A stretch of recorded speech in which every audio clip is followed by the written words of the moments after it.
अस्सलाम वालेकुम my YouTube family. आज हमारे किचन में बनने जा रही है चिकन मलाई हांडी की रेसिपी। आमतौर पर हम इस रेसिपी के लिए इस्तेमाल करते हैं या तो मिट्टी की हांडी इस्तेमाल करते हैं, लोहे की कढ़ाई इस्तेमाल करते हैं और बोनलेस चिकन इस्तेमाल करते हैं।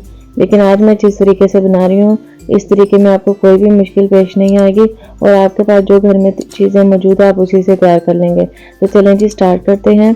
ये मैंने तकरीबन 1 किलो चिकन लिया है और ये आप देख सकते हैं कि ये बोनलेस चिकन नहीं है, ये मिक्स चिकन है, यानी कि हड्डियों के साथ भी और इसमें कुछ बोनलेस चिकन की पीसीज भी हैं। तो ये मैंने 1 किलो लिया और एक ये मैंने बाउल लिया है, इसके अंदर मैं इसको ट्रांसफ़र करूँगी चिकन को। बहुत ही आसान तरीके से बनने वाली रेसिपी है ये, आपने ज़रूर ट्राई करनी है। ये मैंने बाउल में ट्रांसफ़र कर लिया है चिकन और इसके साथ ही इसके अंदर मैं ऐड करूँगी कुछ स्पाइसेस। ये 1 टेबल स्पून इसके अंदर सूखा धनिया और ज़ीरा जो है ये मैंने इकट्ठा पिसा हुआ है ये डाल दूंगी इसके अंदर। 1 टीस्पून नमक है, 1 टीस्पून इसके अंदर काली मिर्च है, 1 टेबल स्पून कसूरी मेथी और 1 टेबल स्पून इसके अंदर सौंफ है और इसके अंदर सूंठ है यानी कि सूखा अदरक 1 टीस्पून, ये मैं इसके अंदर ऐड कर दूंगी।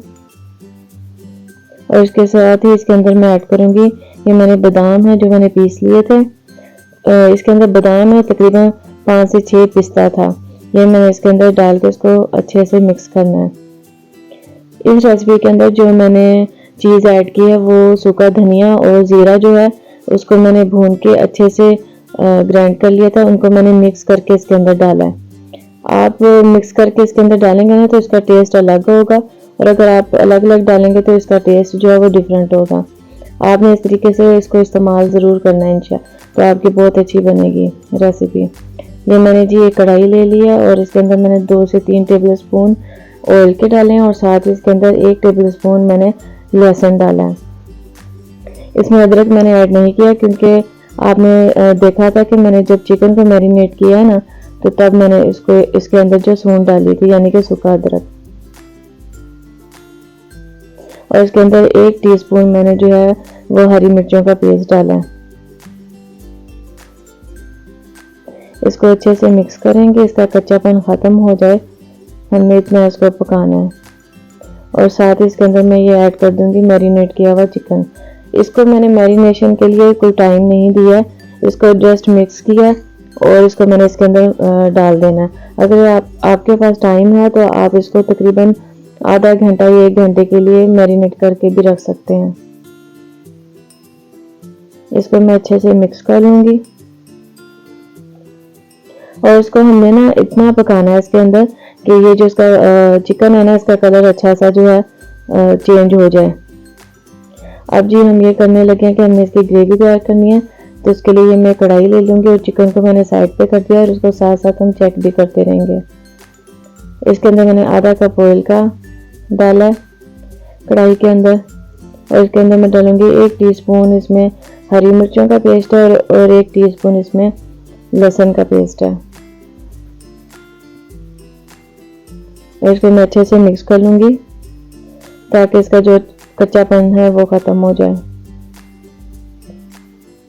अब जी ये मैंने जो पेस्ट है ये मैंने 2 बड़े प्याज लिए थे, उसका अच्छे से मैंने ग्राइंड करके ना पेस्ट बना लिया, तो ये मैं इसके अंदर डाल दूँगी।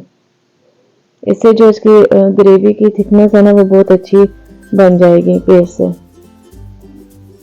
और इसको मैं अच्छे से पकाना है, इसको मैंने इतना पकाना है कि इसके जो साइड से बबल्स बनना शुरू हो जाए, मसाले में भी बबल्स अच्छे से आएंगे तो मतलब कि हमारा जो मसाला है वो अच्छे से पक रहा है और साथ साथ जो हम अपना चिकन भी देखते जाएंगे।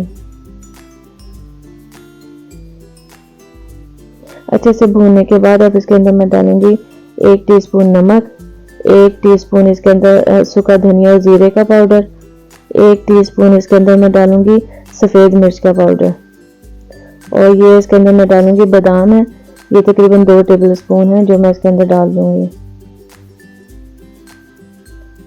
इस रेसिपी के अंदर हमने जो है वो सुर्ख मिर्च जो वो इस्तेमाल नहीं करनी है। वाइट कढ़ाई तो ये नहीं है लेकिन तकरीबन जो इसकी स्पाइसेस है ना वो वाइट कढ़ाई से मिलते जुलते ही हैं।